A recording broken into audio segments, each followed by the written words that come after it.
must be our goal and our guide. And all that we strive for as a human family, dignity and hope, progress and prosperity, depends on peace. But peace depends on us.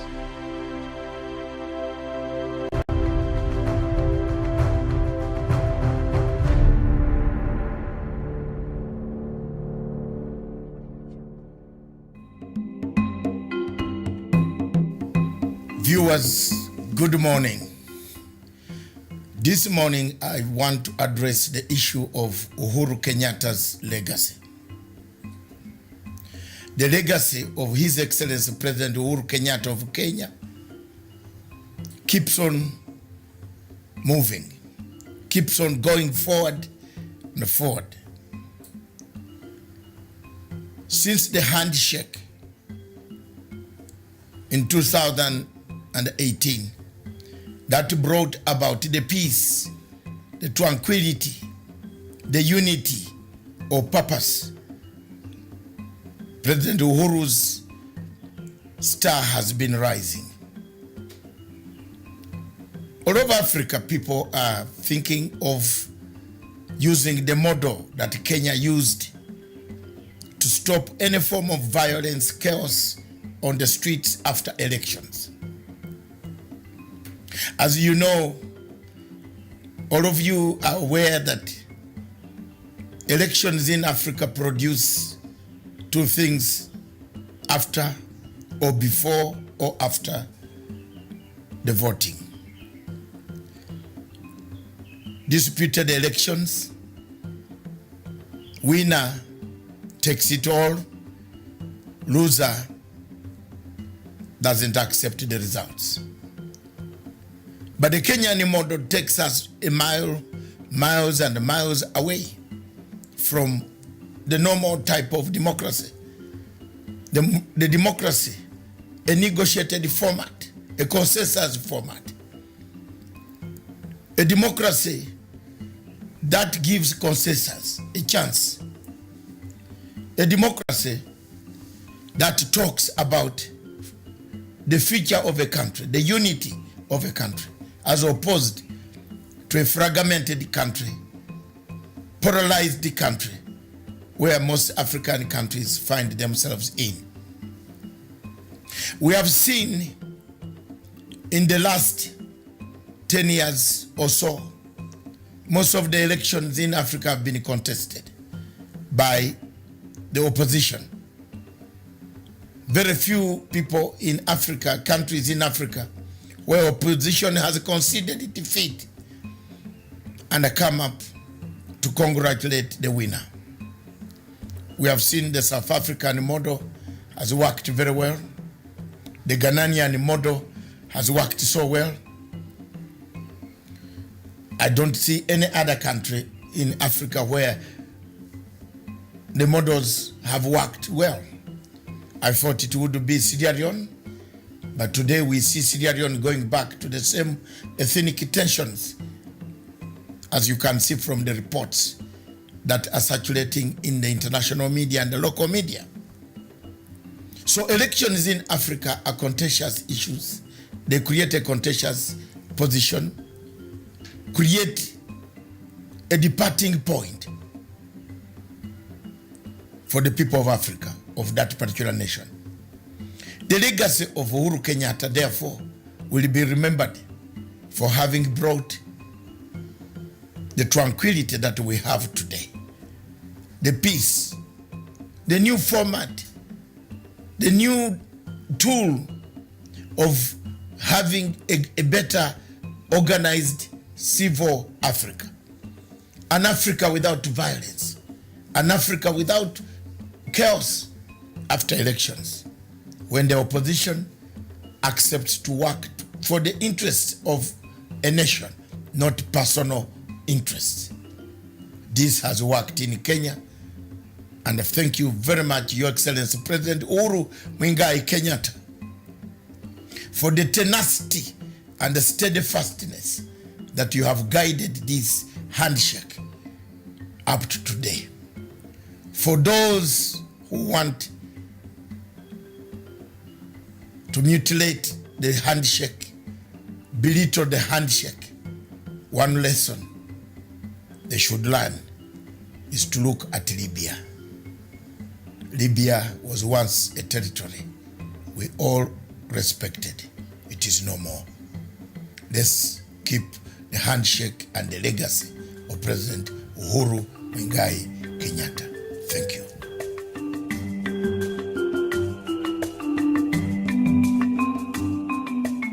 Was there a judiciary coup to unseat the government in the aftermath of Kenya's 2017 election? Who was involved in this coup, and how deep did it run? Is Kenya's judiciary still at risk from these rogue agents?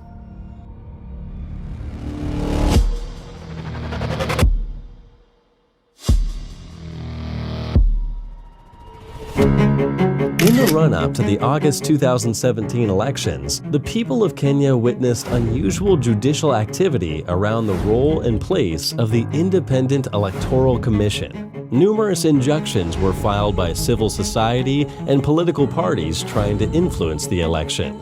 These court cases involve significant matters, such as acquiring voting material down to inconsequential matters, such as the color used on the ballot papers. The effect this had was frustrating the Electoral Commission and almost delaying the whole election altogether. The motivation behind these delays and judicial interferences was simple: greed.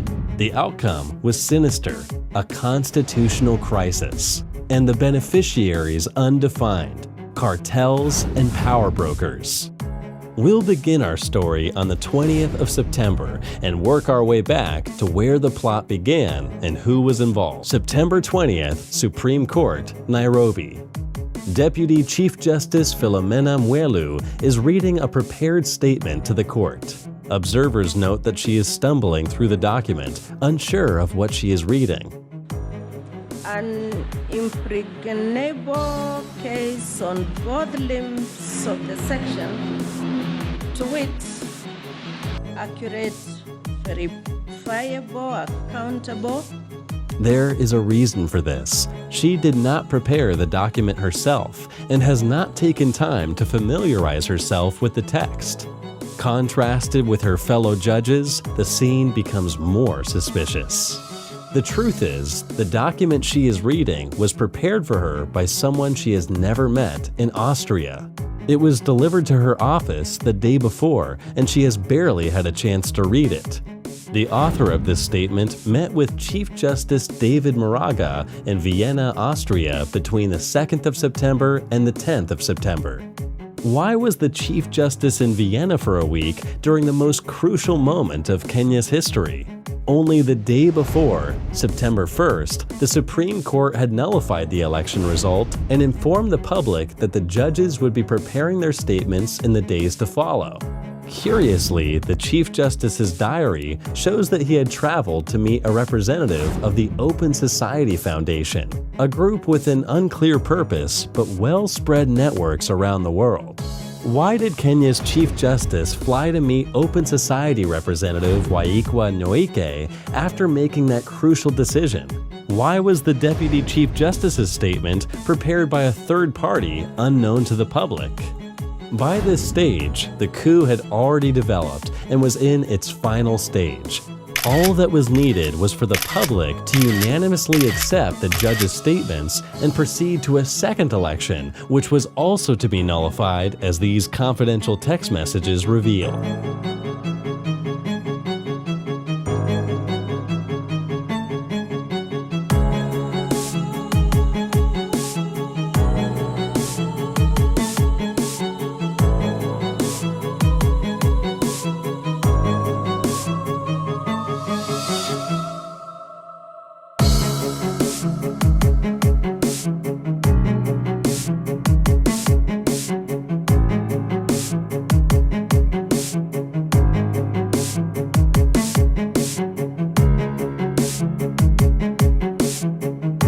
The entire plot to nullify the election rested in three key places.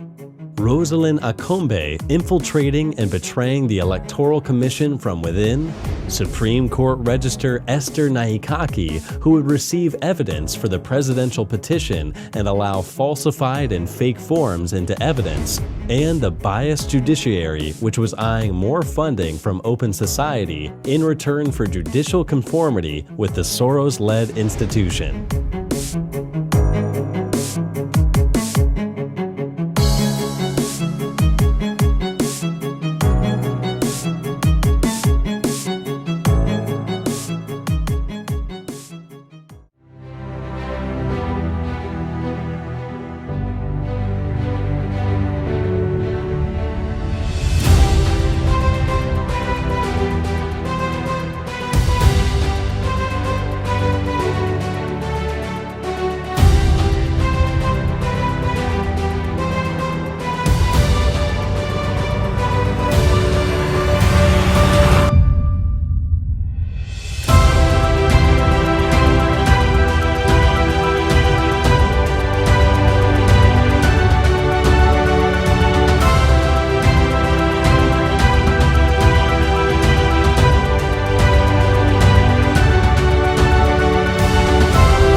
Good afternoon, viewers. Thank you very much for watching Punchline Africa TV.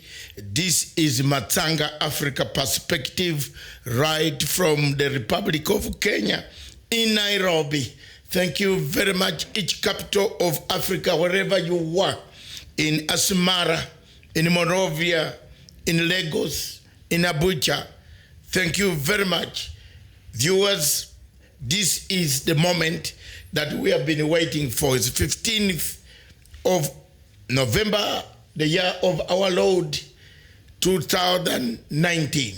We've been in the studio this afternoon to bring this program, special programs. One of my programs, the leading programs of Punchline Africa TV, is none other than our investigative editor, one Samuel Tawish. Good afternoon, Tawish. Good afternoon, Dr. We seem to have finally, as men of the trend, the legacy trend, we seem to have whipped people towards the meeting. Are you happy about that? I'm very happy, extremely happy. Yes. That finally we are having this meeting. Yes. 7 years, a month ago, the name of President Uhuru Muigai Kenyatta was being tossed about on social media, on Twitter handle, instigated by people who are supposed to help the president to defend, to direct, to focus on the Big Four agenda and other things. Some of us took the mantle. Some of us took the responsibility to write the legacy trend. We have a website. You can see for yourselves what we have actually heaped there, what we have written, that there is need for unity. At one point I said, and I told people, that if you want to be a leader in Kenya, you need somebody to introduce you to some parts. 2, President Uhuru Kenyatta is the president of the Republic of Kenya. He's the one going to hand you the sword, not yourself. So you can run around and beat up people, chest bump, hire people to beat people, even assassinate people, do so many things. But there is one thing. He's the president. He could say the election was mad, and they declared that the parliament will not be there, sir. It will only be him and IEBC. They will say the election was mad with irregularities. Let's repeat. What will you do? You not refuse. You might not be able to be the president. So you must handle His Excellency, the president, with a lot of respect. Some of us who have defended him have nothing. We don't want anything from anybody. We like him as a person, as he is. Finished. Whether he sees me today or tomorrow, fine. I don't mind. But as long as Kenya is stable, I am happy man. Look at me. Take it away, Tawish. This is the chat this morning. Yeah. There is no more news today. This is a chat. Yes.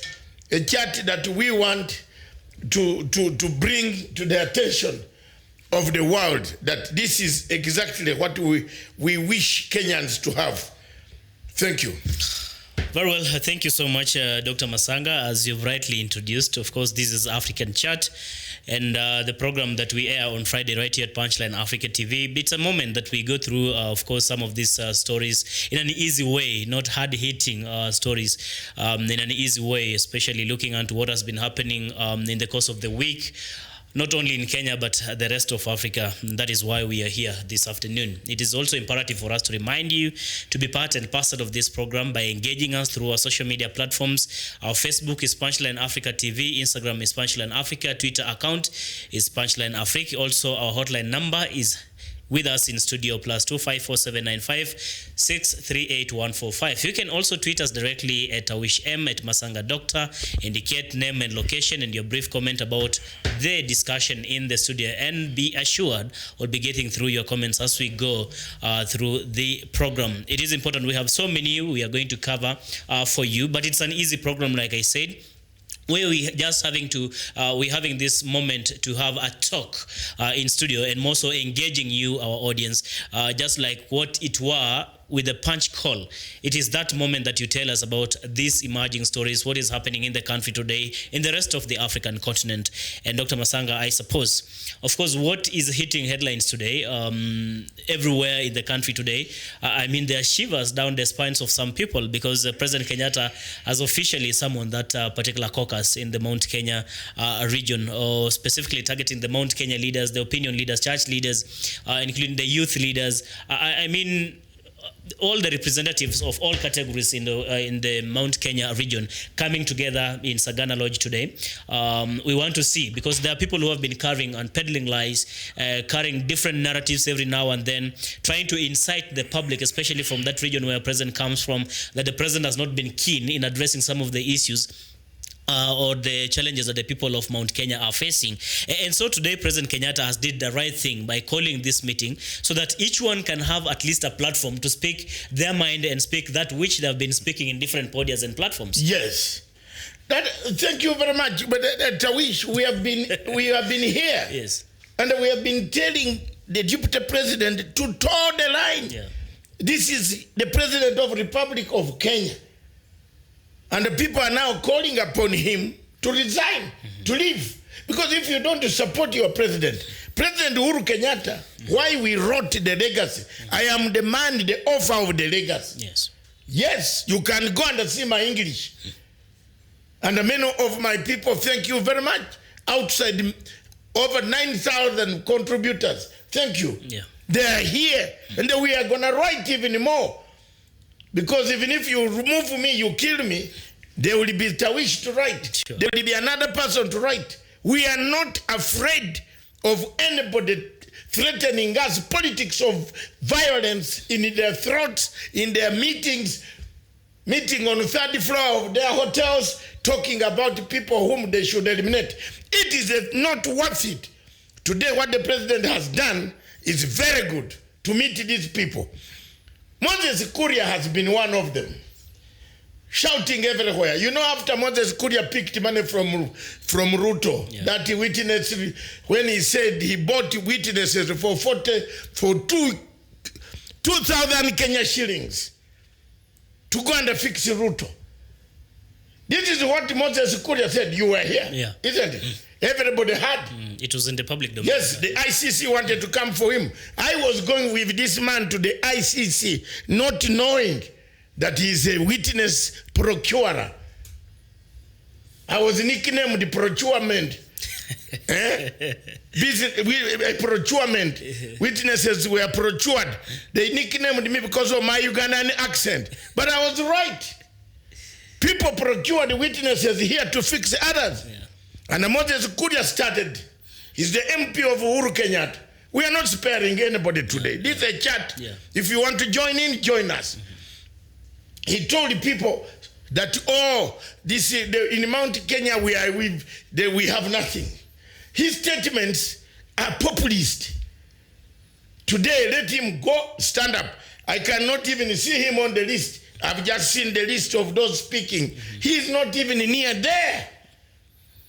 Because when it comes to politics of Kenya, let people be careful. The person who is the kingpin makes you win. And with comfort. You see, with comfort. A person who is a kingpin makes you win with comfort. Yes. But if you go and bash the president said, don't go for rallies. You are all the time on rally. A man like Ndindi Nyoro, whom I was employing here, giving 5,000 shillings for each show, he goes to insult because he has received the free money which he received every Thursday from one of the offices. If you stand on the road, one of those roads in town, and I wait for MPs, you can look up like 100 MPs collecting brown envelopes. Look at that. Now another MP, a lumpen, a senator called Murkomen, very stupid senator. He has just written on Facebook that the violence in 2022 will be worse than 2007.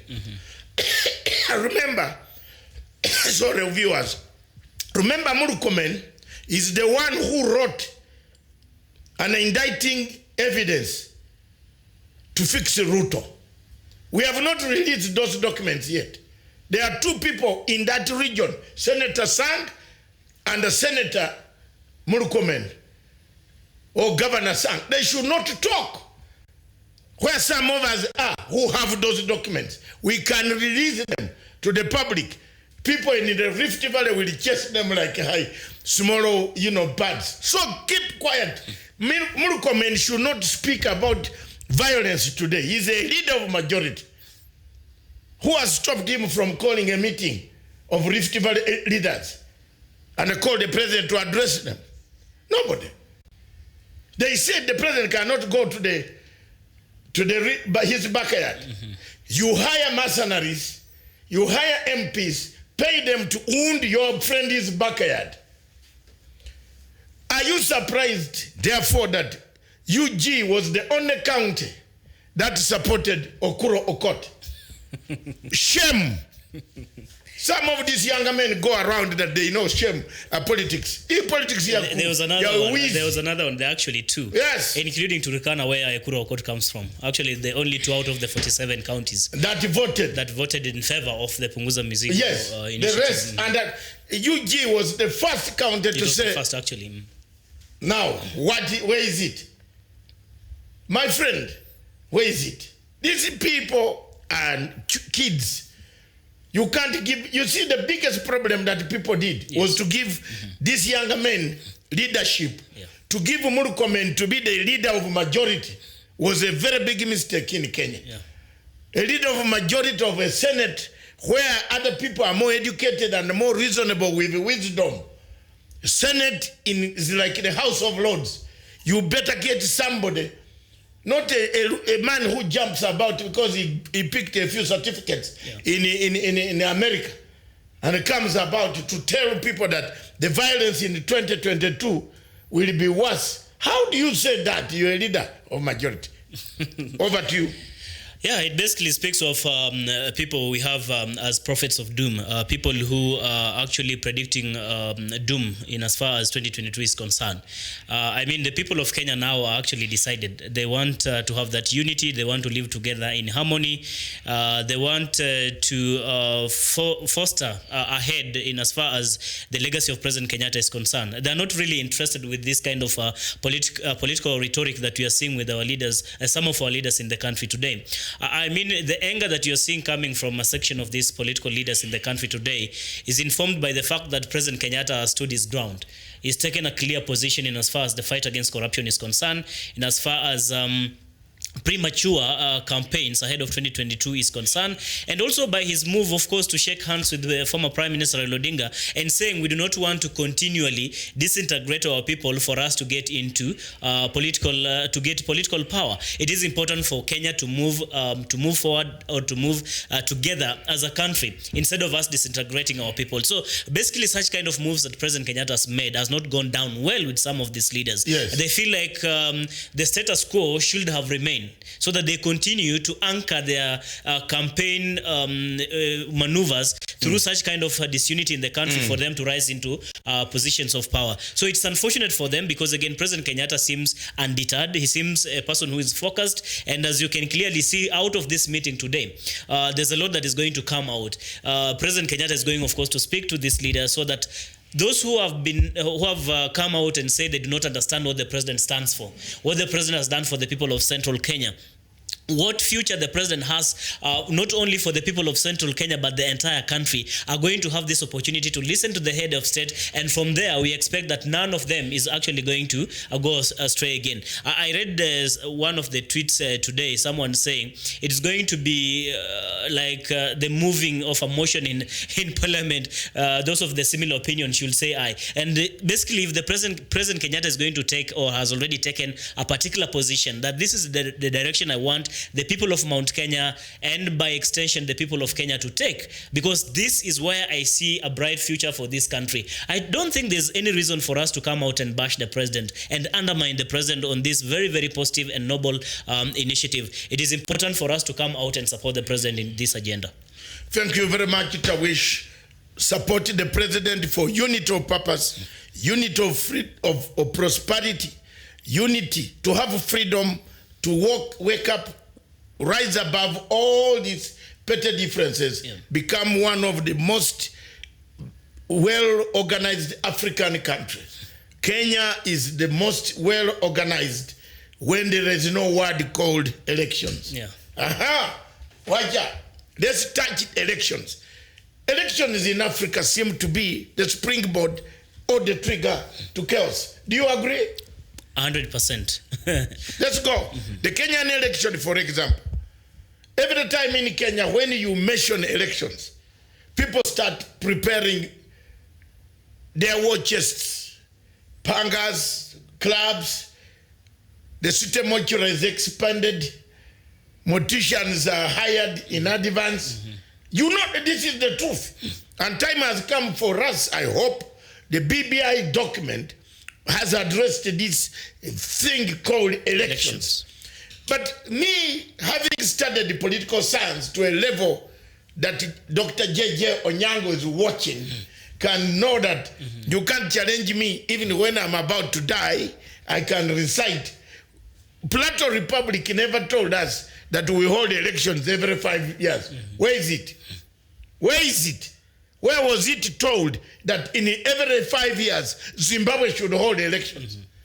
Where did you get this question of Zimbabwe or Kenya or Uganda holding elections? It is a colonial narrative that was delivered on us, which divides us every day, which kills us every 5 years, which maims people, leaves people with wounds, limbs cut off.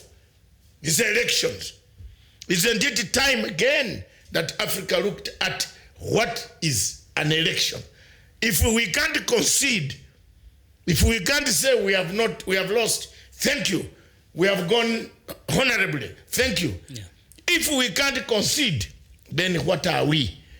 Isn't it time now that Africa looked at what it is that can make the elections either better or scrap it? Yeah, I think, Dr. Matsanga, those views are long overdue. They should be actually looked into. These are conversations that we need to have as a people, as a continent, because again, if having elections after 5 years is causing all the kind of acrimony and the violence and the chaos that we continue to witness, then there is no need, because we expect an election or this opportunity provided for the people to decide the kind of leadership they want.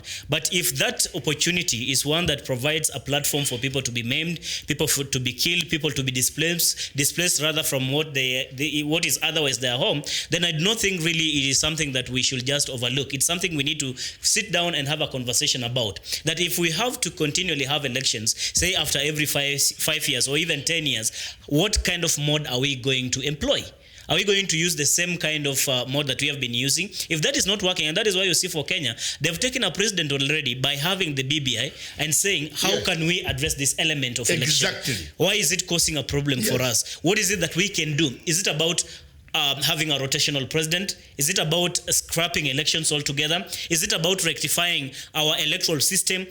What is it that ails us when it comes to election? Because as you speak today, Dr. Matsanga, Kenyans are comfortable. Everybody is going about their business. They want to see how their kids are going to have food, how their kids are going to get school fees, how they're going to pay their rent, how they're just going to attend to their livelihood. It's not about elections, it's not about politics. But when it gets to 2022 or in the run-up to 2022, you hear Kenyans getting divided along tribal lines because of politics and eventually being murdered and killed. Thank you very much. So therefore, I hope the BBI will look into the electoral systems, mechanisms, not only elections, mechanism. The entire electoral system of Kenya must be looked at. South Africa votes, they go back and laugh with each other.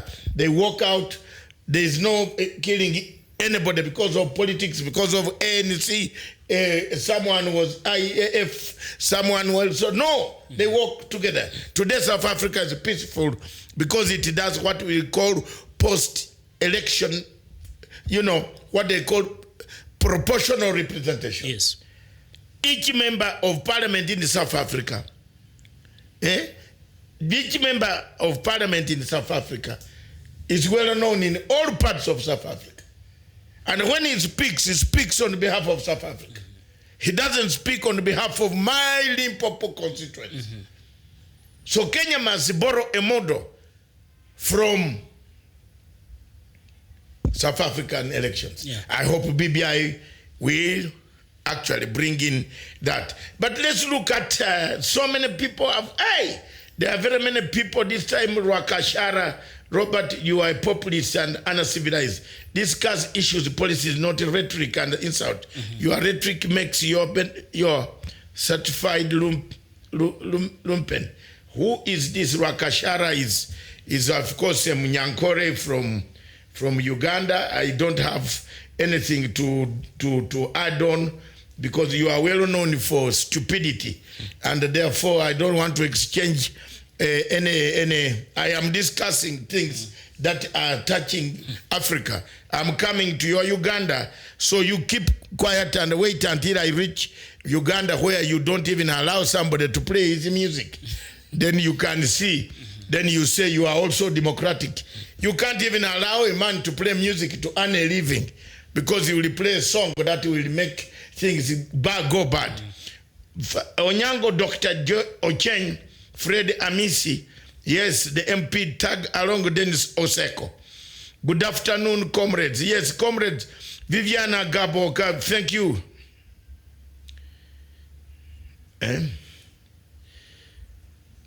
No, he is not. He is in Kenya, no. And I wish you can read most of those.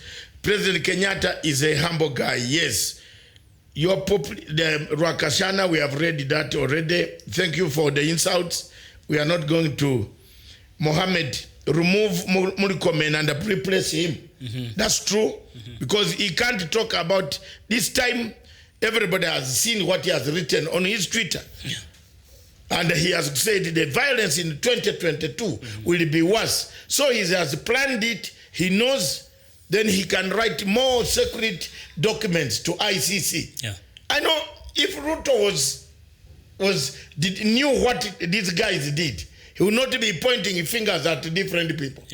These are the guys who wrote to fix him. They fix him. In fact, I was shocked to read that Murkomen did say that he will not actually table the BBI report if it comes to the floor of the Senate. He will not actually take the honors to table it. Then I ask myself, why is Murkomen is trying to treat the office of the majority leader as he can go to hell.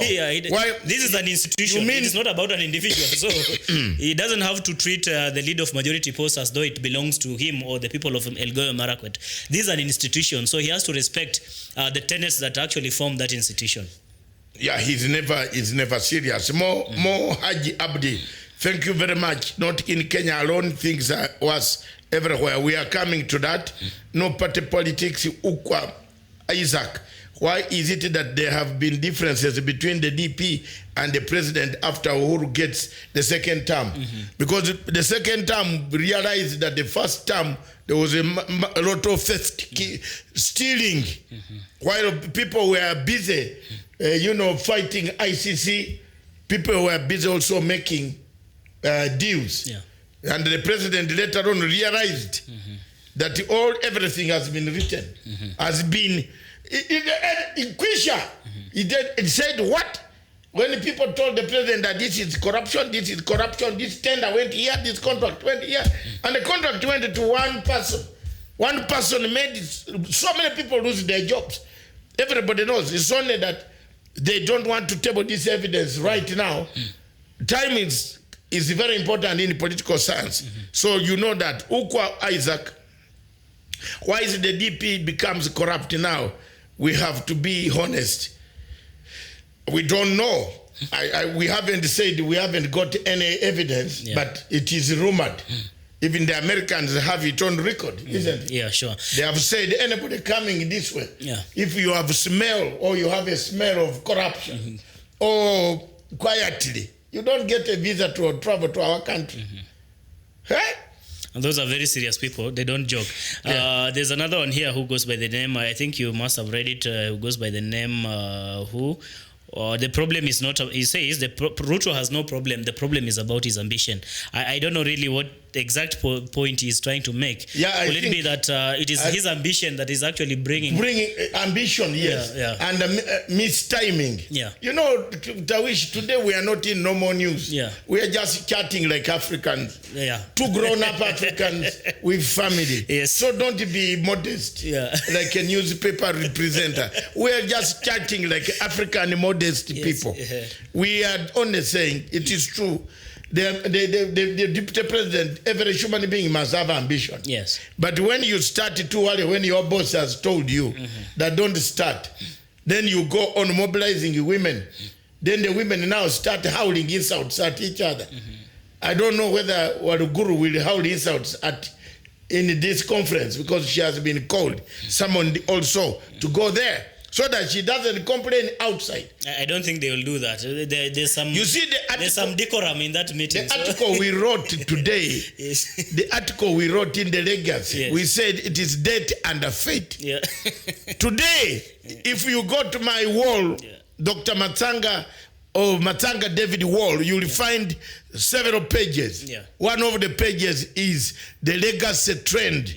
You will see an article that I wrote very nicely, well organized, death and fate. It's today. Those who have been saying, uru, we shall get you. Now it's there. Go, set date, step in the ring, start howling. Alice Wahome, where are you? Start howling. Alice Wahome of Kandara, now go there. Kimani Chungwa. Kimani Chungwa, the NGO, George Soros. You know that man, people don't know. This boy is George Soros. I have everything, I have evidence, very serious evidence. And that is how George Soros has tried to dismember this country. Dr. Matsanga, what should we look forward to in this particular caucus that we're having today in Nyeri? Is it the leaders really speaking their mind and telling the president what the people of Mount Kenya region feel about his presidency, the kind of, developmental projects and the challenges they're facing? Or is it more of President Kenyatta really speaking to the people and the leader through the leaders of Mount Kenya and telling them the kind of direction that is taking them and this country in particular? Tawish, I want to tell you, political science dictates that you don't leave room for gossip.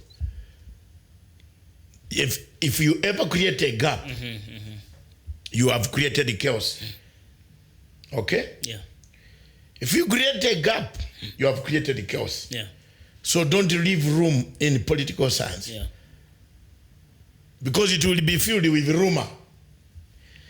So it is good that the president today at least is talking to these people, because people were wondering where the president has gone. Yeah. Things were going different direction. Thank you very much for those organizers behind the scenes to collect all leaders. They have called even the Bahati MP. I've seen him there on TV as I came. Yeah. Let him now. He is one of those who has been. He has a right. He has been also criticizing the president. Yeah. Now that is the platform where they can sit down and then form a national caucus, a national convention. You see, the 9 points I told you, and last year or 2015, I used to tell you redemption strategy. Yeah. You even one day asked me, what is this redemption strategy? The redemption strategy leads, the roadmap of BBI leads you to a national convention. Yeah. A national convention will discuss and moderate a bill. And that bill now comes through parliament and through other, becomes the law. Either some things are changed through parliament as it exists, or if there is need for an overhaul of the parliamentary system, they do it then.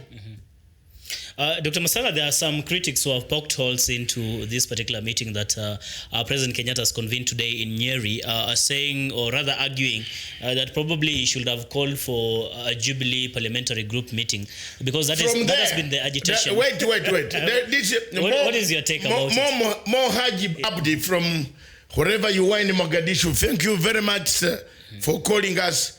You are following these programs. You have been one of our few people following this program. Look, the problem here we have, Tawich, and we must be very careful when discussing politics. You can't call a Jubilee where your deputy has cut it into two. Better first clean the backyard where you came from. That is the Jubilee stronghold. Clean the bedroom first. No, let's not use those words. Or the bedrock. Bedrock. Because the bedroom is what sparked people in Kibra to fight. Yeah. Because an ordinary person in Kibra to hear that Mr.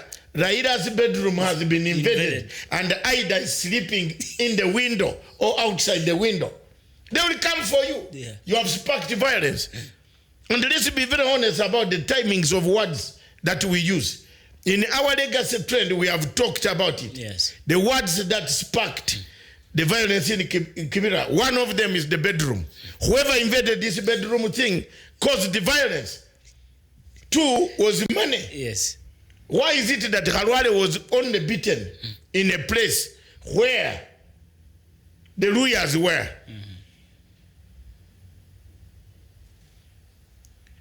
You see? More Haji Abdi says he doesn't want Kenya to suffer the way Somalia has suffered. Which is very true. You are very right, my brother. Thank you very much. Redemption strategy is the way to go. Yeah. So, President Uhuru cannot hold a Jubilee meeting when his parliament, when his members of parliament, the one of Madira, the man who replaced his brother, who was the former mayor, that one spit fire over the president. Whether he had a deal went sour or raw. Yes. He speaks fire. Yeah. You know, he's a businessman, so one deal must have gone wrong somewhere. Most of these people are fighting because deals were removed. You remember I used to tell you that the whole cabinet of President Uhuru Kenyatta, after that, if Uhuru Kenyatta wants to maintain any serious legacy, yes, he has to come and clean the cabinet. Yes. There are members of cabinet who should not be there. They are not even supposed to be there. But what is making it hard for President Kenyatta to crack the whip for these members of the cabinet who are actually not working in a seamless way? This is now the beginning. Yes. From here, he will go to Rift Valley. Yes. Don't tell me Rift Valley leaders will refuse. Ruto can call a meeting in the Rift Valley, but that is the president of the country will be there. Yes. Can be called. There's nothing wrong with leaders now seeking, knowing the president will go to Mombasa, call all cost leaders, assess how much how much Big Four, what is lacking, the roads you sanctioned, the roads that the deputy president is opening, all the projects, how far have they gone? That is normal. Then it leads to national convention. Then you can release your BBI. Yes. And then people will understand what it is. But you can't call a meeting of the Jubilee Party now. It will end up with blows. People will blow each other inside there. Yes. Well, there's one viewer here, Polycarp Wayoi, says election commission is not independent in Kenya. Maybe they bring foreigners during election time. I don't know, what is your take about that? They suppose now they don't believe any Kenyan. They don't trust in any Kenyan to oversee elections in Kenya. Yeah. The independent... Is it an option to bring foreigners? Independent electoral commission is never independent. Yes. It's true. The one of Chebukati... Look, the one of Chebukati, yes. And I am telling you, Your Excellency and other people who are meeting, if you don't remove Chebukati, it will be very confusing. Yeah. You see, Justice Kurigla told the Kenyans that 2 years before, 2 years, 24 months before the general election date, you must have a strict, viable, qualitative electoral commission with quality, balanced, able to handle issues. Never should Kenya repeat, and Justice Hans Kurigla of South Africa is still in South Africa. You can ask him. The mess, we have only 2 years left. These are 24 months. Yes. We have not thought of replacing even the 3 commissioners.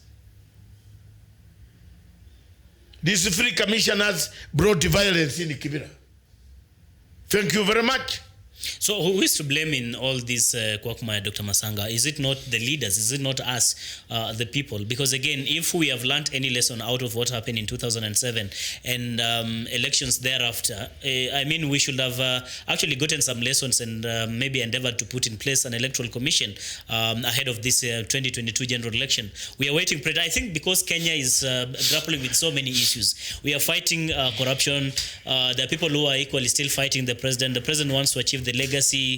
He has the Big Four agenda that has to be actually realized. And so many of all these things at the same time, we need to replace the IEBC. There's also a lot of hullabaloo in the judiciary. So all these things actually put together just form, I mean, a very big confusion that cannot sail these ships to a safe harbor. Exactly. What do we do about it? We must bring in a new law. Yeah. You have summarized it very well, Mr. Tawish. Yeah. We are talking now. A new law is needed. Yeah. You need new laws. All this for the ship to enter the harbor without any injury of water or holes. You see, what is killing Kenya is hiding under water when rain is dropping. Am I all right? Yeah, and they want to pass blames. Yes, you are hiding underwater when it is raining, and yet the rain is dropping in the water. Yeah. You want to hide under the water and tell people that you don't know. These things are here. We know them. We know them. Yeah. And if you go on saying they are not happening, they are happening everywhere. Yeah. Let's switch. Let's move on to country number 2. Can we see something in Uganda? Well, let me just... You don't need. Can I start? President Museveni. Yes. Elections. And then we touch elections because our main question, today in our discussion, centralized on elections. Yes. Is it the trigger mechanism? Is it the trigger mechanism that brings chaos in Uganda across the border here? Election will be held in 2021. But already the guns are blazing. Instructions, people have been told this is this. Some people are writing signatures. Writing signatures to take to table to international criminal court. I just want to take this opportunity, Tawish, yes, as an expert of international law and on criminal court, of International Criminal Court, ICC. Yes. President Museveni should not take this lightly. President Museveni should sit down, call Besigye, call all these people, sit with them on the table. And I want to say this. Please listen to me, Your Excellency. Don't underrate the signature collection. A Muzungu judge in the trial chamber or the lower chamber will authorize an investigation. Fatou Bensouda is leaving. She's looking for occupants of the ICC courts. So, Your Excellency President Museveni, please, you are 10 years older than me. You are 10 years older than me. You are about 75. I'm 64. This is our country. Sit down with these younger men. Stop this question of collecting signatures.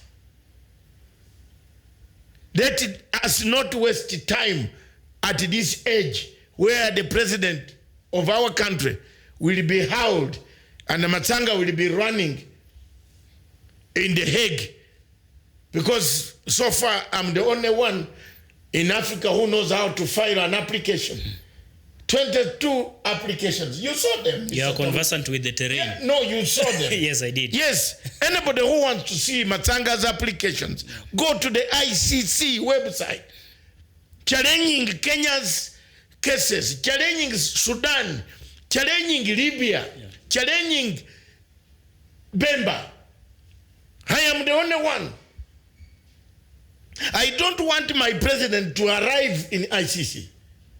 He better sit down. I called Rugunda. If Rugunda, you have not told the president, I am sorry to announce you here. I called you and I told you to tell President Museveni that don't allow this question of signatures. Sit down with these men who have brought a new strategy of regime change by putting signatures to arrive in the appeal in any of those chambers. I tell you, it will be very difficult. There is a new prosecutor who is coming. Yeah. And that new prosecutor is not a very good prosecutor.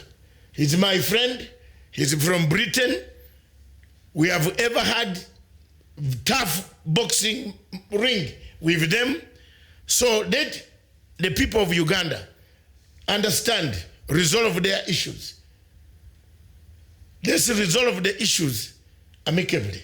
And unfortunately, it looks like it has been too much for some people. Mm-hmm. The suffering also, the torture of some individuals, the safe houses that people talk about, the creation of special forces that terrorize people.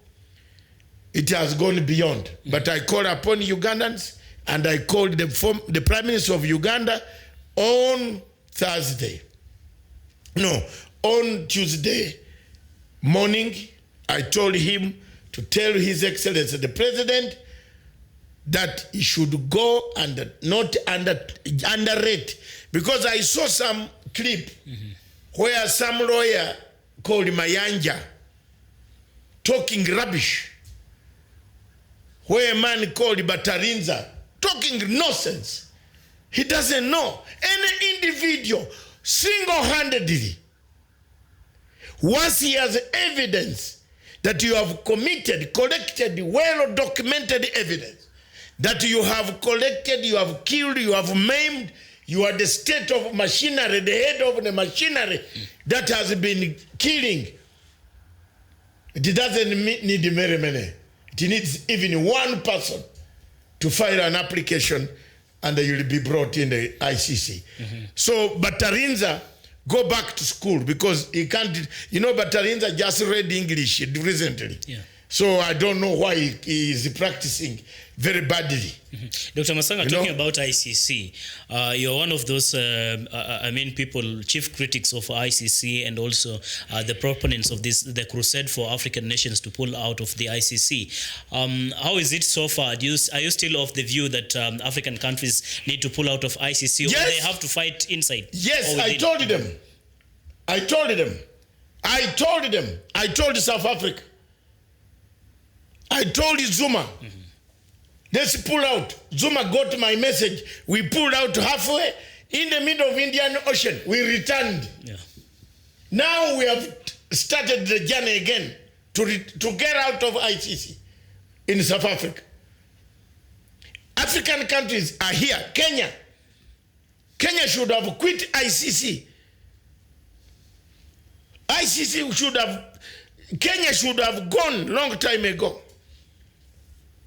You get my point? Yeah. What is Kenya doing in the ICC? You are waiting for these cases to resurrect? You are waiting for them to come? And somebody in the Foreign Office has said, Foreign Affairs, and that's no, let's not leave. It will bring a bad name. America itself has told you, ICC, you touch one American, we bomb. Yes. What reservation do African nations have in as far as pulling out of ICC is concerned? Because it's like they're sending mixed signals. At some point they want to pull out, at some point they want to remain. It's not like they are clear on what exactly they want in as far as ICC is concerned. The African nations. They don't Kenya, know. For example, they began that process. Kenya does not know because it has people who got scholarship from George Soros. Yeah. Some of them went to universities in Oxford from George Soros scholarship. So they are sympathetic to George Soros. Yes. I did not study on George Soros' money. I studied on Her Majesty's money. The English of Obote added. Obote taught me English. Then I went to London to study on Her Majesty's money, not George Soros. Because in London, universities were open.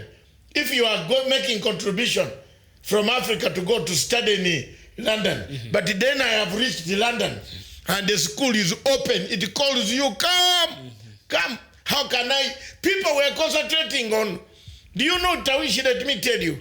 And I think people were concentrating on building houses home.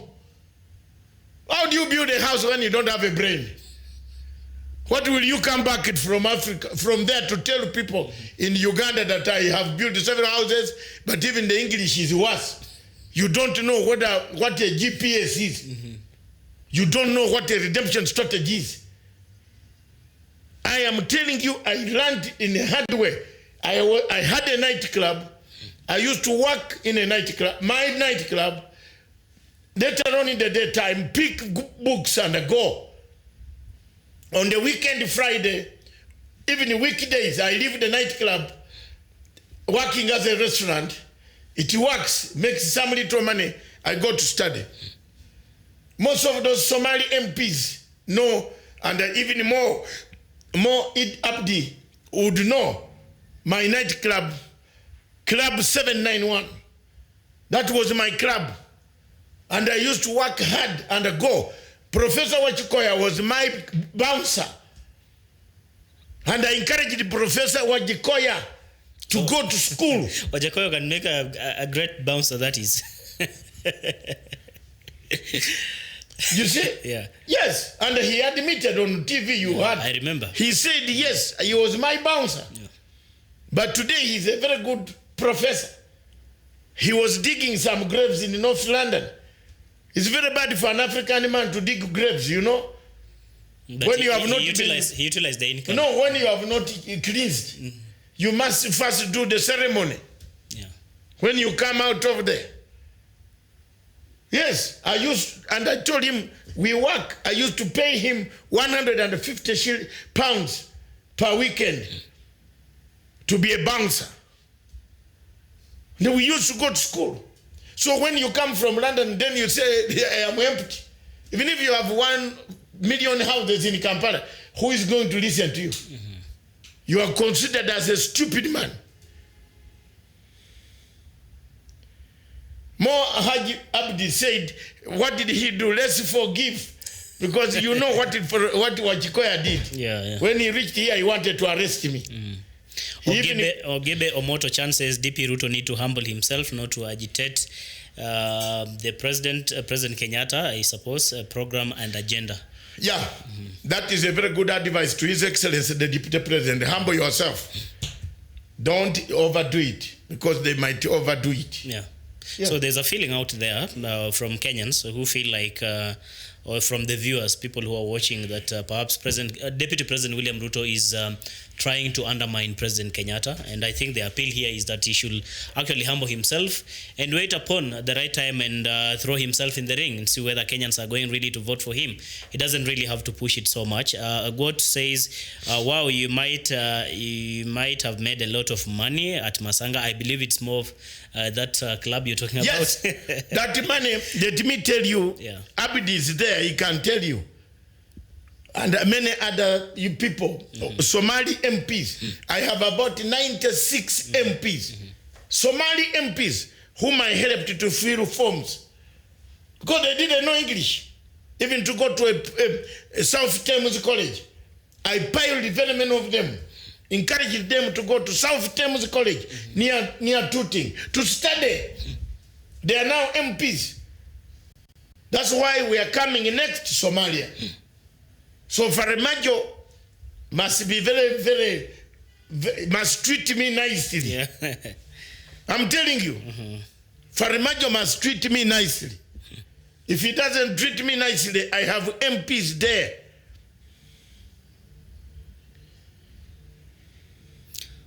Patrick Lumumba says the internet has raised the bar of propaganda so high, history is going to judge and fix Ruto properly. I don't know, maybe it's Dr. Matsanga who can interpret that message. No, he's not. They already made a handshake, Uhuru Ruto. What is your take about this, Dr. Matsanga? Internet, yes, it is going to bring trouble. And go to where I have made some money, I did, and I left. Yeah. My children grew up, and I left. At least I wanted my children also to be able to defend themselves, to be able to stand as MPs in Kampala, like Museveni's. My biggest worry was to leave my children from nowhere, that no people would beat them, molest them. But now my children are big, grown-ups, speak very good English, better than myself, because they learned English in London. And they have very good accent. They can access a job anywhere in the planet Earth. Yes. That was my main aim. And I worked hard to do so. Yeah. Yes. So that is okay. And speaking of Patrice Lumumba Orang, it is true. You know, the DP of late has gone to Twitter. And the Twitter, you know why Trump tweets?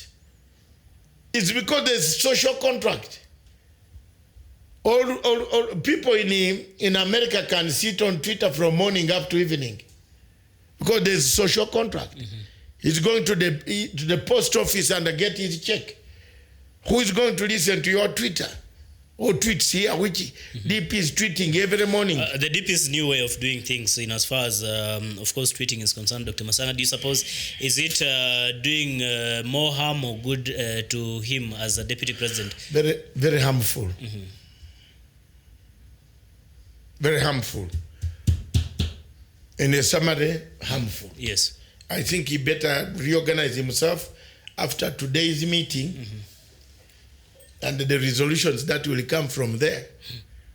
They need to heal the wounds, to heal and come back together as Jubilee Party and support what the president can do. Because you don't need to lead the country. The DP is going to lead this country in the future. You don't need to lead a country that is destabilized. You need to have a country that is stable. And the DP is someone that we must advise that goes slowly. Yeah. Next country, Somalia. Before you, I think we are there. Mohaji, as we go to Somalia, says Dr. Matsanga today, you made handshake between Farmajo and Uhuru, if people don't know. Let's go to Somalia, Dr. Matsanga. Thank you very much. Thank you for your thanks. Is it a sign of white smoke? Yeah, that meeting? Yes. I stood up. That's why Farmajo was going in the Indian Ocean, was going to sink. Niliamuka on the 3 trips into Europe and filing this application. People's eyes were opened. Yeah. Let me ask you, and I'm not giving up on the court. I am still dismantling that court. Do you know what? I now know all the weaknesses of that court. Because they came and met me, they showed me the weaknesses in London. Yeah. I dismantled the defense team of Somalia. I told Madam Muna, just get out of this funny thing. You are an educated girl who has suffered. You want to go into mafiadom, where the Prime Minister of Somalia is selling oil as today to Russian mafia in Paris. Mr. Faramijo does not know this. So Faramijo should also talk to me. I will help him. Because I'm the only one following this Hassan Harye to fix him, plus previous things that he did. Very many. If I was Faramijo, I would get rid of this man. Because very soon he will be traveling in Europe. There will be a warrant and delivered under his. Do you suppose, Dr. Matsanga, there's that opportunity for Kenya and Somalia to find a solution out of this crisis, out of the court? I am happy. Out of the courts. I am happy. But it is not yet over. My role is to get the court to expose the problems. My role is to tell Somalia, please don't go to that place. Maybe we should begin from here. Is there a conflict in the first place? Don't go to that court. Yes. You know what? Once that court sits down and takes a ruling on Kenyan cases, there will be war in this region. Yeah. Do you see it?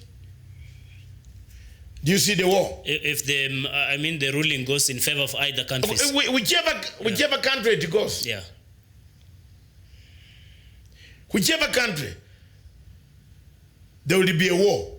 Is there no way ICJ... Have you seen how Somalia is buying arms? How Turkey is sending commandos training privately? How Turkey is sending landmines that are ending in the hands of Al-Shabaab? Have you seen how Qatar is giving Somalia boats? Boats to do what? Niambie. So to keep the island. Military boats. To keep the island. The oil blocks in the Indian Ocean. Yeah. Can there be a win-win situation, for example, Dr. Matsanga? Or how can we have a win-win situation? They can come back and share the resources. Yeah. Are there no countries that are sharing resources? Sudan and the South Sudan. That is with clear boundaries? Or? Yeah, no. You leave it as it is. Yeah. And all of you... And then share the profits. Yes, take the profit. 50-50 or 60-60 or 60 what or 200-200. Isn't it? What do you lose? This was God's, miracle. That it was put near there. Yeah. Tell me the Somalis who lived 400 years ago at that coast, did they know there was something called oil? Did they know? They didn't know. They have lived there together with Kenyans. Kenya has lived on that coastal. The coastal problem, the long coast of Somalia is also another problem where people are infiltrating it. They are infiltrating it to disorganize the whole of this Horn of Africa and East Africa. Yeah. If we are not careful, there will be a war. A very big war. You can see the way Somalia is arming itself. Diplomats can do their job. We activists can do our job. Yes. You don't stop us from criticizing the court. We have some of us who went to that court is when Kenya knew they should have done A, B, C, D. Yeah. Otherwise, they had wrapped it in their bags, in handbags. Some of them don't want us, even us, to talk about the ice. Yet they steal our information and they use it. You get the point? Yes. You get the point? There's a suggestion from Mohaji Abdi says AU must patrol. I believe in respect to your suggestion that probably they should just they have the proceeds shared equally between the two countries, Kenya and Somalia. And Mohaji is making that suggestion that that's as we do way. That, can we have AU patrol that kind of agreement? Yes, That is African constitutive. African constitutive law. Yes. You don't discuss about boundaries. Yes. We said it in our AU charter. Why are you discussing boundaries, Somalia? Yeah. Africa is coming back under one passport, which is going to be issued from next year. Any African traveling in Africa with one passport, an African passport, does not need a visa. Then you are talking about a very stupid thing called boundary. That is Somali boundary. Then where are we heading? The Lima Triangle. Ogot, explain us about the Lima Triangle where people are enjoying the Kabinda. Look, Congo. Kabinda is what? The Kabinda, yes, triangle, enclave. Angola is drilling oil. Yes. Angola is drilling oil from Congo's supposed to be DRC oil. But the conflict is not there.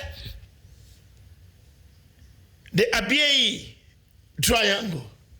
Troops are there patrolling. Is oil from Abyei not going to Port Sudan? It is. Both countries are earning a living out of that oil. Yeah. Why is Somalia so obsessed with the going to the ICJ instead of coming back on table? That is my position, and I will take it very seriously. I will work on it. I will fight it.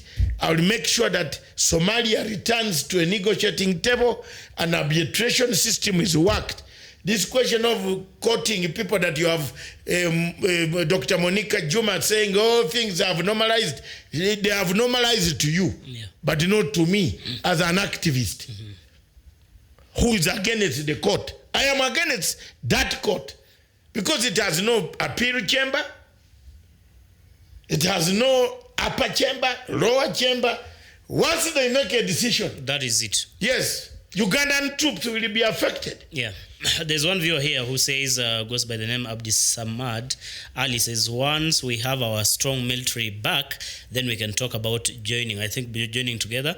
Patrice Lumumba again says, the very boundaries were set by the very cronies. Let's go back to where we were in the first place. And then there's another one here who says, this man speaks it as it is. What a realist. Viva Comrade Matsanga. Somalia is part of Kenya. One viewer here is making a rather interesting comment. Somalia is part of Kenya, and Kenya is part of Somalia. It's true. It's true. It's true. If you look at the people in Garissa, they resemble the people in the other part of Jubaland. Yes. They resemble. Is there a difference? There isn't. If you look at them, they resemble each other. Yeah. They speak. We have married the Somali. In fact, I want to tell you more Haji Abdi that Somali ladies now in Nairobi are marketable. Very marketable Somali ladies. This is an African chant. Yeah. Yes, they are now. Do you know what? Somali ladies in Nairobi have now come out. They also go out with us. They go not with us, not with me. I was almost saying you have to invite me one of these Fridays. They go. They are socializing. Yeah. They go to these hotels. You find them in hotels. They are having tea. And they talk to you. If you talk to her, they are beautiful, man. Yeah. So why are we separating ourselves? Why are we separating ourselves? Our children should start marrying the Somalis. Why are we separating ourselves? And the Somalis should marry our children. Yes. And that is what we want. Somali ladies now. Haven't you seen many in Nairobi? Very nice. Go to any of this Radisson Blue, where Blue. You find them there. Not that they are looking for anything, but they also want life. You can't control them like animals. They are beautiful. You know? Yeah.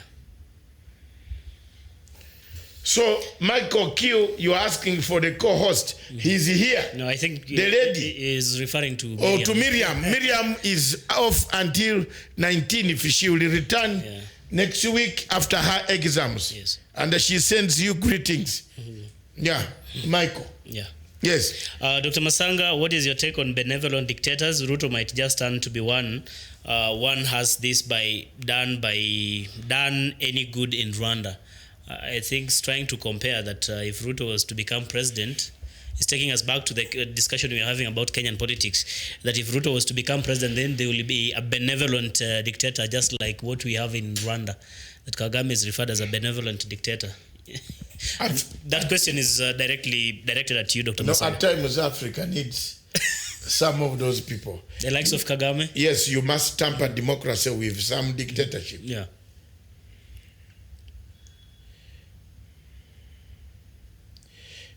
Muhammad Kaliksari Kwib Kabir says Somalia is Somalia and Kenya is Kenya because you Kenyans damaged the brotherhood and the peaceful neighborhood.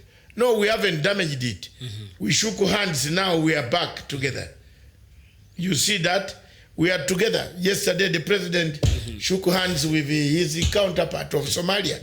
We are here. And you would like that good relationship to be sustained? Yes. It has to be kept instead of us looking for ways where we are going to fight and have these conflicts that are actually made by ourselves. So it is important that at any particular time, we need to look for ways to solve these issues or conflicts in an amicable way instead of going into these conflicts that only serve to disintegrate our people completely. Kagame, but real problem of Africa is religion, because the founders of this religion is behind some of the conflict examples about like Somalia, Chad, and Nigerian, and many more others African countries. Do the woman, I agree.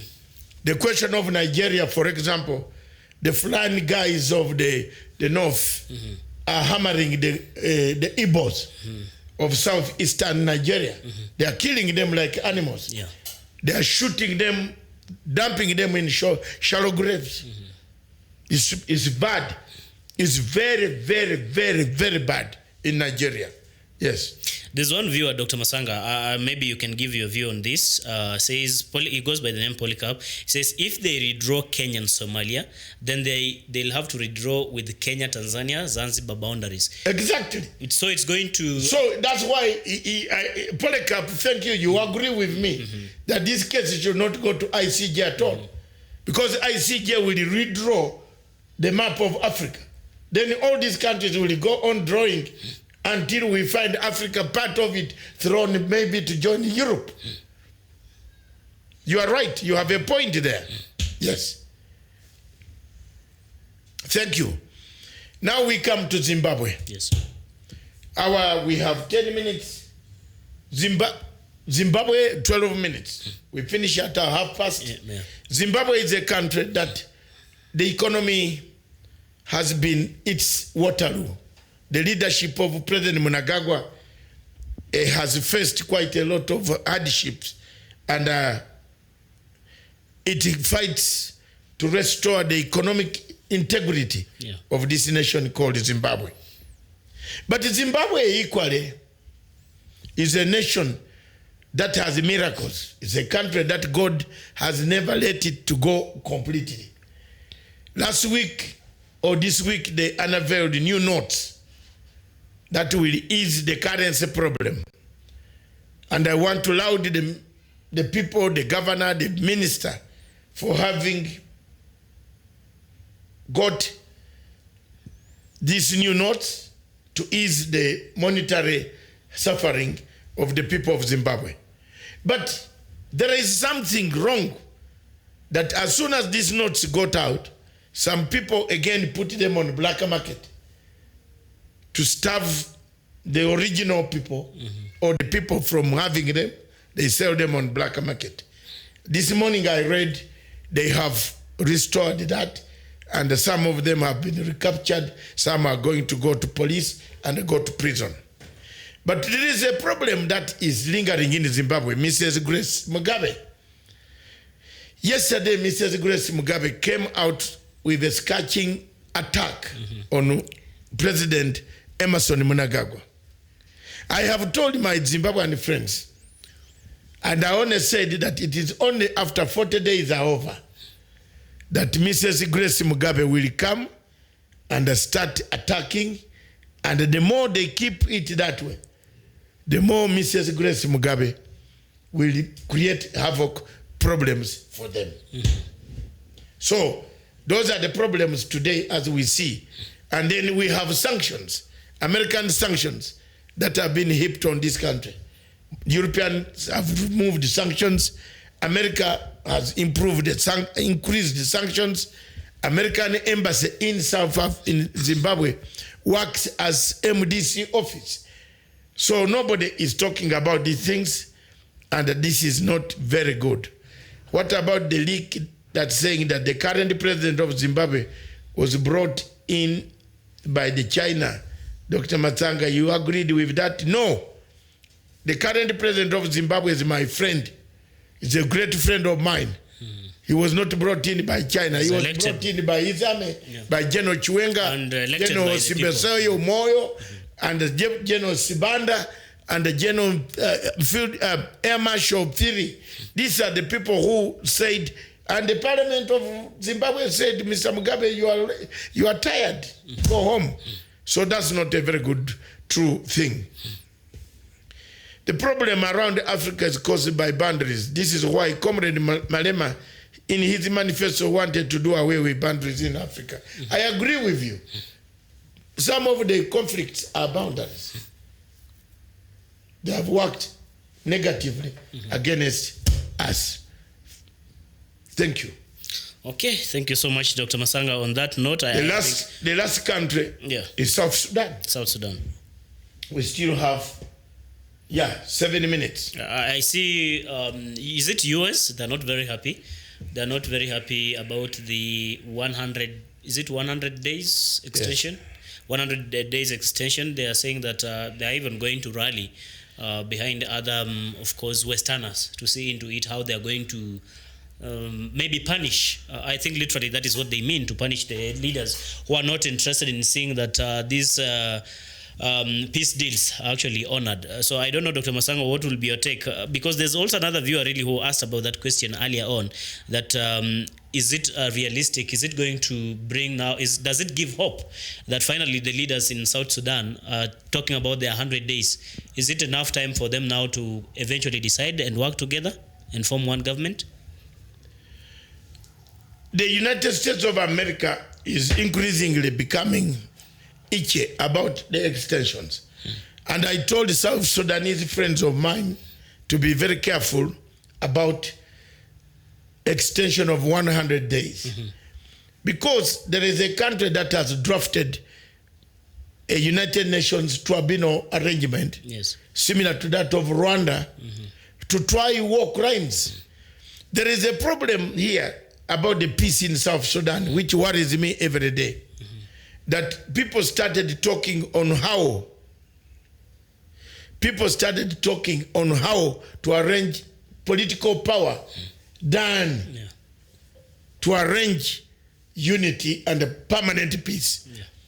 There's a difference between political power arrangement solution and the difference between permanent peace. Yeah. Permanent peace comes when you are talking about accountability. Yes. Over 384,000 South Sudanese perished. They died. Yes. Don't think the world is going to watch. Then you come back and form government, then start running as if things never happened. Yeah. You know, impossible. Yeah. They will get you. They will get you. And that's what they are going to do. Yeah. So the earlier they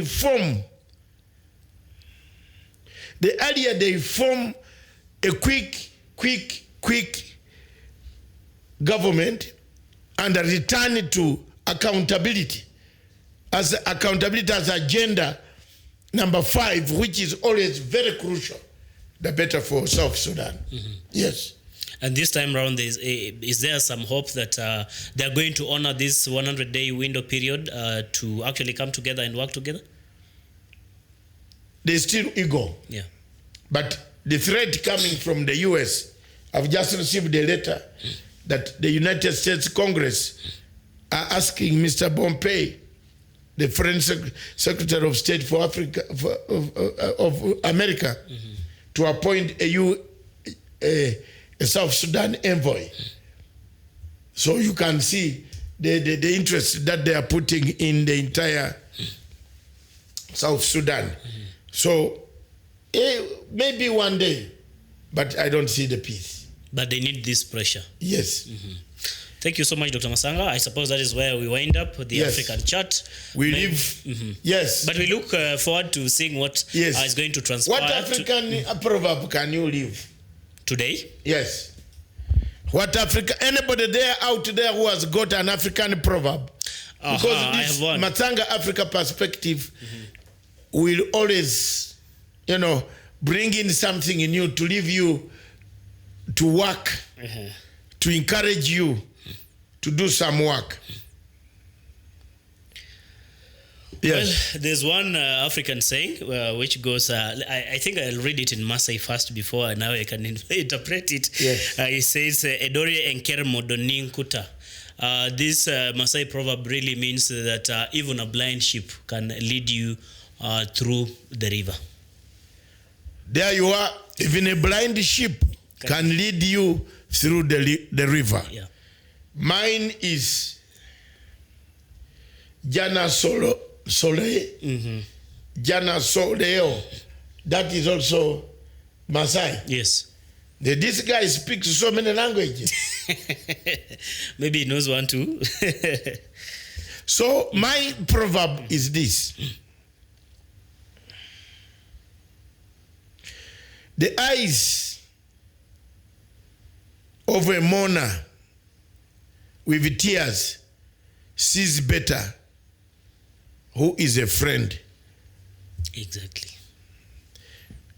The eyes of a mourner with tears. Have you ever imagined yourself crying? Then you see who comes to comfort you. Yeah. That is the friend. So take it from there. And the Kenyans unite. Even a blind sheep can cross you over the river because you sit on it. Ships don't drown. Yeah. The fur makes it swim across. Sure. Thank you very much. My name is Sindio. This is Haji Abdi. Is in Mogadishu. He has several names. The Sindio, I think it is Somali. No, they are trying to refer to McDonald Mariga. It was I don't know how to call it. He used to. Is it Bukusu? Every time he says everything, he says Sindio. So when he's doing the campaigns in Kibra, yes. So maybe they're just making a joke out of that. So thank you very much, listeners, viewers, wherever you were. This is our Friday chat, and we shall change things. We have changed the things now. Yeah. That's how we shall do it. Yeah. From conventional Good Morning Africa, we come with a chat. A chat. And we shall also bring music. Somebody to play music for us. Yeah. A musical, a good number in the afternoon. I wish you good luck wherever you are, those in Somalia, those in hardships in South Sudan, in Cameroon, wherever you are, in Amazonia, Biafra is bleeding, those in Libya, we hope God will hold you. George Ruto, thank you, Koi. Thank you, Toy. Thank you very much, sir. Thank you for watching. Thank you too. I love my frankness. Don't kill me, but kill the idea. Agree, disagree with the idea, but don't kill people. Yes, we know Malcolm X was killed by a black man. There's no white man who killed Malcolm X. But Malcolm X was fighting for a black person. A black person. So there you are. Keep it work. Somali handshake was the best. Thank you very much this week. Faramijo and Uhuru Kenyatta shaking hands. That's very good. But for me, I'm still on the court that the case should not be in the court. And we will need to see this handshake actually being actualized. Yes. When eventually they find a solution to this conflict. Because when you look into this conflict, it's just imaginary, Dr. Matsanga. We did not, we forgot something about the genital mutilation. FGM. FGM in Nairobi conference ended yesterday. Sure. Overwhelmingly support. Kenya, Nairobi has become the centerpiece of Africa. So keep it going. Keep out the Kenyan foreign policy going. In Uganda, stop these signatures. ICC is a very bad institution. Please, President Museveni, talk to these young men. They are all your brothers. You made them yourself. So talk to them. Thank you very much. Tawish, thank you for turning up. I wish you a good Friday. Always my pleasure. You seem to be geared for... Where are you going this Friday? I'm just around. I'm in the city. You know, this Nairobi is not short of places. He's in the city. Watch the guy in the city. Thank you very much, viewers. Thank you, all of you, my production team, and all my technical graphics, video. Thank you very much. Thank you very much, Miriam. I miss you. Wherever you are, we hope you'll be here next week. Thank you very much, all of you. Thank you. God bless all of you. God bless our president. God bless President Uhuru Kenyatta as he presides over this meeting that will make Africa shine, rise again. This station is therefore for Africa, with Africa, by Africa. Ciao.